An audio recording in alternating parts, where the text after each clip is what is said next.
Hey folks, David Stewart here. It's time for another movie review. Tonight it's going to be Thor Ragnarok, or as I like to call it, Thor Yuck Yuck Yuck. It's actually the third Thor movie. It came out last year in 2017, but I didn't get a chance to watch it then. I had to watch it on Blu-ray, and so I did, and so thought I'd give you a review. I call it Thor Yuck Yuck Yuck because unlike most Marvel movies and the previous two Thor movies, this is not an action movie with some amount of comic relief in it. It's a full-blown comedy, punctuated by action and tension. So it's kind of an inversion of the standard Marvel theme, and I actually think it's better for it. One of the things I've always liked about Marvel movies is the fact that they don't take themselves so seriously. They're aware that they're superhero movies. Something that always gets to me is like if I watch a DC movie, everybody's so serious about a dude dressing up like a bat and beating people up. You watch a Marvel movie, you're kind of aware that you're watching a fantasy, and there's some amount of silliness to what you're seeing, and it's okay to have fun with it and make some jokes. And in fact, I think that is a lot like the comics I grew up with, the Marvel comics that I read when I was younger. They always had humor to them. They always had jokes mixed in with the action. There was a lot of interplay between the characters that was intended to be funny, and so seeing that on the big screen, seeing that in a movie, I think that's actually kind of a proper thing to bring into the movies. And it's something that I think a lot of people don't end up liking about Marvel movies. There's that kind of cheesy comic relief one-liners that happen. In this case, I think this is much better. I think this movie's better because it's just wall-to-wall jokes kind of punctuated by action. And I ended up laughing quite a bit at it and finding it a lot more fun to watch than most superhero movies, which I find exceedingly silly. With that, let me break down the categories that I usually do and talk about all the stuff that's in it. When I get to the story section, there's going to be some plot spoilers, so you can turn off the video if you don't have enough information yet to make a decision as to whether you'd like to watch this movie. Let's start with production. First production element I like to talk about is actually the aesthetics, the overall visual design of the movie. Now, I've never actually been a fan of the aesthetics from the Thor movies in terms especially of costumes. So here's Karl Urban's character Scourge, and if you're looking at what he's wearing and thinking, my orc warrior would look good wearing that, then you understand why I don't like the costumes of the Thor movies. They're really garish, they're oversized, they're impractical, they look like fake plastic. A lot of the stuff that I felt about the Warcraft movie in terms of the way their costumes and armor looked, I feel that about the Thor movie. And obviously nobody ever wears a helmet, which is a little weird too. But to me, the costumes always look very weird and just not kind of fitting to reality. So you're shooting a movie with actual live human actors. I think it's okay to have the characters dressed in costumes that are appropriate for real people. In this case, this looks really cartoonish, and what it kind of reminds me of is a lot of the visual styling of Alan Lee that he did for Lord of the Rings, which actually Karl Urban was in Lord of the Rings as Éomer. That visual style that he designed when he was an illustrator and kind of helped inspire a lot of the visual design of Lord of the Rings, which is great. It's like that, but upsized. It's like you scaled everything up and made it bigger. The armor's got to be bigger. The gauntlets have got to be bigger. Everything's got to be a larger size than what you saw. And it creates to me just a really cartoonish effect that I don't end up liking. However, the rest of the movie has really good design elements. So Asgard looks really cool. There's this planet called Sakaar that looks really interesting. It's a planet of wormholes are dropping off at this planet, so it's just an amalgam of crazy different colors, and I really like that visual style. So overall, it earns a 7. I'm not a fan of the costumes, including this weird plastic spider headpiece that the main villain here, Hela, is wearing. But overall, I did think the visual design is good despite that. Let's move on to the visual effects. So these are the special effects. I give him an 8 out of 10, and the comparison I'm making here is to other Marvel films and other similarly expensive films made around the same time. And the reason it's not a 10 out of 10 is there's lots of seams in the effects that you can see. There's, in some cases, some really not very accurate compositing with computer-generated characters. You have bright lighting on, say, the Hulk, and his face looks like kind of a waxy, cartoonish thing in a lot of cases. And then you have this computer-generated fire that characters like Hela are carrying around in their hands all the time. And it ends up it ends up looking really fake as you watch the fire kind of clip through the hand and not be composited very well with the actual actors that were shot with either on film or with a digital camera. So overall, it's an 8 out of 10. They're still very effective in most of the visual effects. You're not going to notice any seams on. But the ones where you are seeing some problems, they're kind of up front and center and easy to notice. So that's a little bit distracting. Other than that, visual effects were great. Sound design, I gave this a 7 out of 10. It's average sound design. I watched it on Blu-ray. The home theater mix is pretty compressed. So the louds are not particularly loud. The softs are not particularly soft. It's kind of a uniform loudness throughout the movie. Kind of loudness wars, compression throughout the entire movie. Nonetheless, the sound effects are good. They are well executed. They are interesting sounds, and the dialogue is audible the entire time. So it's can't really get above a 7 for me. The sound design's about a 7. Music is one of the weaker points of the production. I gave the music a 5 out of 10. The reason for this is that although the composer uses the music pretty competently, and the music supervisor who decides on like the pop songs and other songs they put in, they use this pretty effectively in terms of texture. So like when Odin is sitting on a Norwegian fjord, there's some folk instruments playing. It sounds like a nickel harpa, right? Or a viol is playing. And so you have an emotional connection to the folkishness of that. But there's nothing memorable being played in that particular moment. There's no melody that you go away remembering. You can't even pick out really an accurate melody. And that happens for the entire film. So you go to this weird planet called Sakaar, and it's really colorful and weird and lots of angles. And you meet a character named Korg, and the main sound you get to hear is a Korg Triton. You get to hear this late 80s keyboard sound, the synth sound permeating the entire area whenever you're there. But the synth is not playing anything interesting. It's not like you're hearing that Beverly Hills Cop theme on the synth or anything equivalent to being as memorable or as iconically 80s as that. What you get is just the sound of synth, the texture of the 80s. And while that's kind of effective on one level, because I'm like, yeah, it does kind of sound like chiptunes here. On the other level, I can't remember anything about the score. I don't remember a melody, a riff. I remember nothing particular about the score whatsoever. When you get to really tense moments, it's just an orchestra playing dense chords and like bass trombones blasting. There's nothing memorable about the score. And that's really, really unfortunate, because there could have been a lot of room for more thematic elements. It's hard to have a John Williams type score in a modern movie because there's not a lot of silence to let the music just play. But there actually was a lot of those cases in this movie where you could have had some kind of music happening and you end up just having something forgettable. Very unfortunately indicative of a modern score. A lot of modern scores are like this. So 5 out of 10 for that. Overall production, 7 out of 10. Pretty decent. You know, that's an average score. And that's compared to most big budget blockbusters. Obviously, if you're comparing this to a B movie, it'd be like 11 out of 10. But that's the point of comparison I'm making, is other blockbusters that you probably are familiar with. Let's move on to story.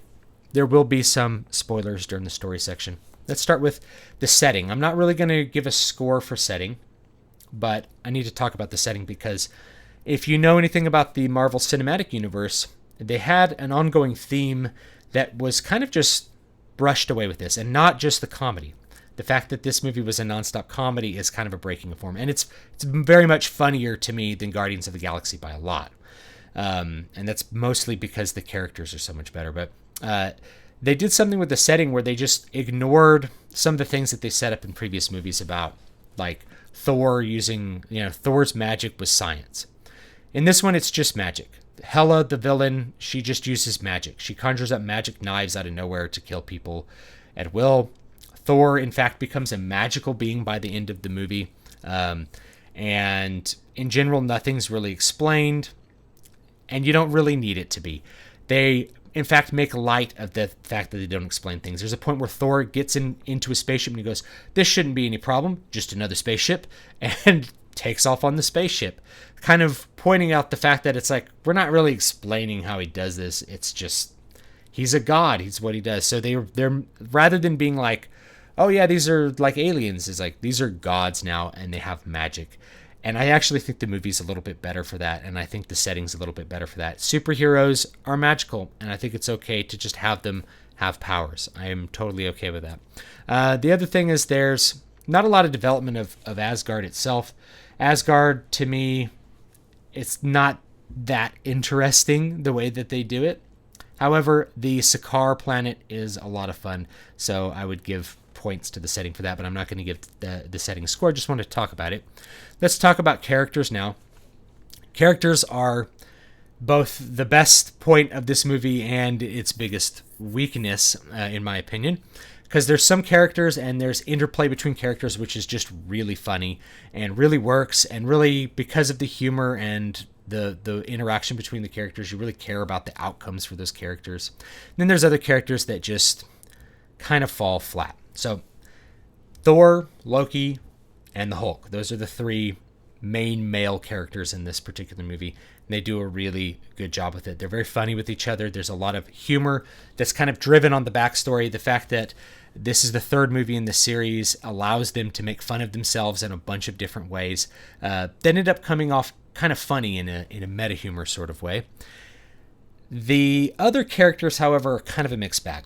You have this character that's a Valkyrie. I think she starts off being known as like Scrapper 142. And unfortunately, she feels like a diversity hire in the movie. I know that this is maybe going to upset some people by saying this, but she's a woman of color kind of crammed into this story about Thor and Loki with nothing really to do with them other than by chance she happens to also be from Asgard, but they've never met before. You think that they're probably going to have her be a love interest. Luckily, there's no love B story in this movie. It would have made it I wouldn't have wanted it. But she just gets kind of crammed in there, and she's not there for a romantic interest purpose. She doesn't really do anything meaningful in the plot, other than have a small revelation about the story, which she wouldn't need to be there for anyway. When she's on screen, her comedy feels kind of off with its timing, and her characterization is she's an alcoholic trying to escape bad memories of her past. And that's not very funny or particularly interesting. And of course, she's not really searching for redemption, but she gets kind of taken on a journey of redemption. You have Karl Urban's character, which I showed you earlier as Scourge. He's a rather pathetic character, and is not a character that I really enjoyed watching. He starts off as Heimdall's replacement because Heimdall has disappeared, and he's watching like the Bifrost, and he's trying to impress girls with all his loot from Earth, including a couple of guns. And there's some humor there, but then the character quickly kind of descends into full kind of pathos territory. He becomes a lackey for the evil character, not because he sympathizes with her or because she seduces him, but because he's just a coward. And his redemption is he stops being a coward at the end, as you can probably guess. And it just wasn't very interesting. We kept panning back to watch him kind of glower darkly as this evil Hela character like wrecked everybody and killed people, and he just stood by and watched it. And really, I think his little arc was there just so that you'd have a chance to cut away from Thor and the actual main characters to watch Hela slowly destroy Asgard and like kill people. To remember, hey guys, remember there's a really bad villain. So unfortunately, his arc was a little bit disappointing, and I don't usually like characters that are mainly driven by being pathetic. Now, this character Hela is not pathetic, but she's really overpowered to the point of absurdity that she's like, we say like, obviously this is a story about gods. She had godlike powers. Like her powers are strong enough she can kill like everyone without even trying. That's how strong she is. So she's ridiculously overpowered. She's evil without any kind of reason to be. She's like, I want to take over everything, and I want to I'm going to kill my father, but I can only come back because he's dead, so I'll kill other people instead. Like, she's just so relentlessly evil. She's the goddess of death. Hel is the actual name of the goddess of death, and instead of Hela. By the way, a little reference to setting here. I view these characters as just comic book superheroes kind of inspired by Norse mythology. If you're trying to put a layer of this is supposed to in any way be based on Norse mythology, you're going to feel really insulted. So I just kind of put that to the side.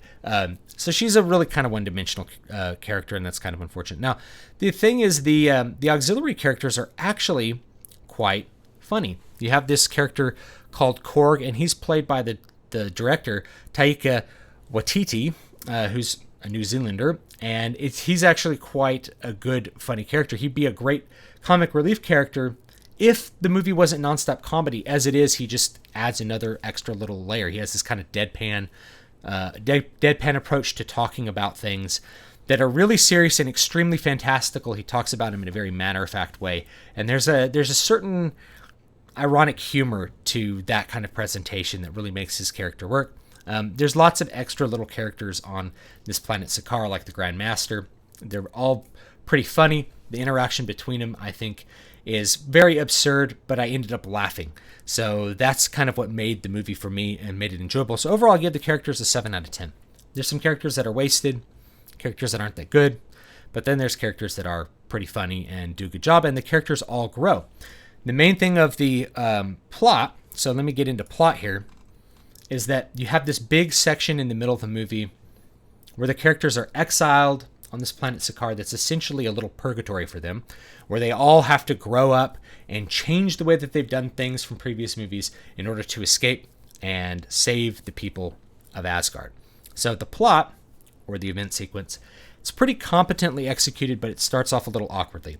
You have this opening scene where Thor is fighting Surtur, the god of fire, that is prophesied to destroy the world when Ragnarok happens.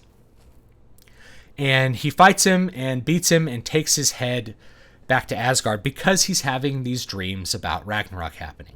And people are like, oh, there's a terrible plot device in Star Wars. Like, well, it exists. And so he takes it back. Then he finds his father on Earth, and we have this very superfluous scene with him and Doctor Strange with Benedict Cumberbatch that doesn't really need to be in the movie and is actually a post-credit scene from another movie. We find Odin in this Norwegian fjord, and he's like, I can't hold her back anymore. My time has come. Your sister Hela's coming. She's gonna be bad. She's the bad guy of the movie. Then he dies. Hela comes, and the first thing she does is show up as a goth girl, grabs Thor's hammer and crushes it into bits, thus emasculating him and taking away the source of his power. Then Thor and Loki try to run away back to Asgard, get kicked out of this stream of light that's taking them back to Asgard, and end up on Sakaar, their own personal purgatory for both of them, where they must grow up and learn to be essentially adults instead of children in order to go back to Asgard and save it. So you have this great little plot arc where Thor ends up captured. He has no power. He has to discover a new power in order to break free. He has to make allies in order to break free. He has to trick people and use his mind rather than brute forcing everyone. And he has to accept other people's opinions about him and his own limitations. And there's a fight with the Hulk that kind of brings that together. We actually don't know how the fight ends. They actually cut the shot before it ends, and becomes a point of controversy. It's like, well, who won the fight? And Thor will be like, I won it. I know you can't remember, but yeah, I totally won it. So he has to learn to make friends with Hulk, and Hulk has spent 2 years on this planet and has the personality of a 2-year-old trapped in a giant, green guy body. And he talks really simply. He talks like a 2 or 3-year-old little toddler kid and expressing his feelings. I'm angry. You're not my friend. That kind of stuff. So he has to learn to deal with this child and convince this child to help him. No sooner does he do that than the child turns back into Bruce Banner, and he has to convince an adult, very anxious Bruce Banner to help him. So he has to learn to make these allies, to have humility, to understand that other people don't view him as strong as he views himself. And all of that finally allows the entire cast to free themselves from being slaves to fight to the death on Sakaar and escape back to Asgard, where they are going to fight Hela. And there's this moment towards the end of the plot where the Dark Night of the Soul happens as a result of Deus Ex Machina. You have this Deus Ex Machina moment where, I'll just tell it to you, it's plot spoiler, Thor receives the power to just shoot lightning. And you're like, great.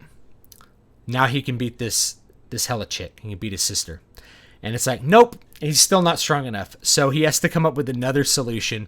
And in true story crafting form, the first scene is the solution to the plot conflict. So the first scene is the solution to the plot goal.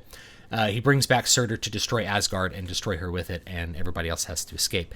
And I thought that was actually a great way to kind of end the movie, tie the first scene and the last scene. And something I've done in a couple of my books is actually I reveal the ending in the first scene or two. It's within the first chapter, and I think a lot of people tend to miss it.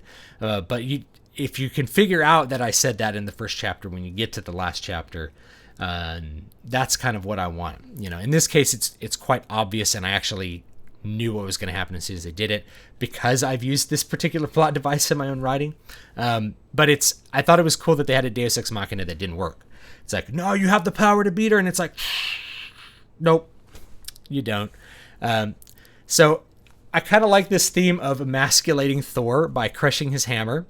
And then he has to find his own hammer. He has to find his own power within himself. And it's a good device that you can use in sequels. You strip the heroes away from their power. They did it in Superman 2.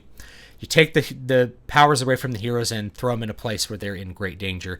It ups the tension and ups the struggle for them to come back, and makes the mountain that they have to climb that much higher because they don't have the tools that they're used to using to do it. So overall, I think I gave the plot a 7 out of 10, and that's just because it was predictable in some places. It started off a little rocky, and overall, just had a little bit of time spent in the middle, not progressing. But overall, it's a pretty okay plot for what it is, and so I liked it. General effect is how I think of the movie in just my impression of it, like my gut feeling about it. I actually enjoyed this movie, and I enjoyed it basically just because it was funny. And that's the main reason I enjoyed it, is that I ended up laughing. I watched it with my wife. She really likes Marvel movies a lot more than I do. She laughed more than me because she'll laugh at any kind of cheesy, relieving of tension kind of joke. But this one just had a lot of jokes, and a lot of them were pretty funny. And a lot of the auxiliary characters were just kind of added to that humor. The interplay between all the characters generated the humor rather than having a bunch of one-liners. There's a lot of setups that come from the story and come from the characters themselves that I actually appreciated. It's like, I think I'm actually watching a comedy movie, and I don't think it's being badly done. But then there's also this wacky comic book movie happening at the same time. So overall, I guess 8 out of 10, I ended up liking it. It gives the overall score about 7 out of 10. That's an average movie. I don't know. It's weird for me to think about the comedy aspect. So I'll kind of leave it to you. You can tell me your thoughts about it, whether you enjoyed the comedy aspects or not. I know comedy doesn't always go well for people that are coming in expecting to see a super serious action movie. But I didn't have that expectation because I don't really take any of the Marvel Cinematic Universe very seriously. And what's very odd is that the first 2 Thor movies I thought were kind of the most serious Marvel movies. Like Mighty Thor takes himself very seriously, and so it was quite funny to see him to kind of turn that on its head and be the butt of jokes and make jokes and play with the other characters in a way that was lighthearted and humorous in a very dark story about the end of his world. So that's all I have to say about that. I'll see you guys next time. You can follow me at dvspress.com, davidvstewart.com. Gab.ai/DavidVStewart. You want to follow me on Gab in case I get disappeared from other social networks. Facebook.com/DavidVanDykeStewart. Twitter.com/DavidVStewart. And of course, hop on my mailing list at dvspress.com/list, and I'll give you a book. And you can check out all my books at dvspress.com if you were interested in buying one of those. I'm always super appreciative. And of course, patreon.com/DavidVStewart if you want to be part of the Patreon stuff. I'm going to try to have more Patreon exclusive stuff there, including I've given out a screenplay to my Patreon people, as well as if you do $5 a month, you get access to all my books basically for free. And I'm going to have a rotating book that changes every once in a while that everyone can just get for free that I usually charge money for. So have a good one, and I'll see you guys next time.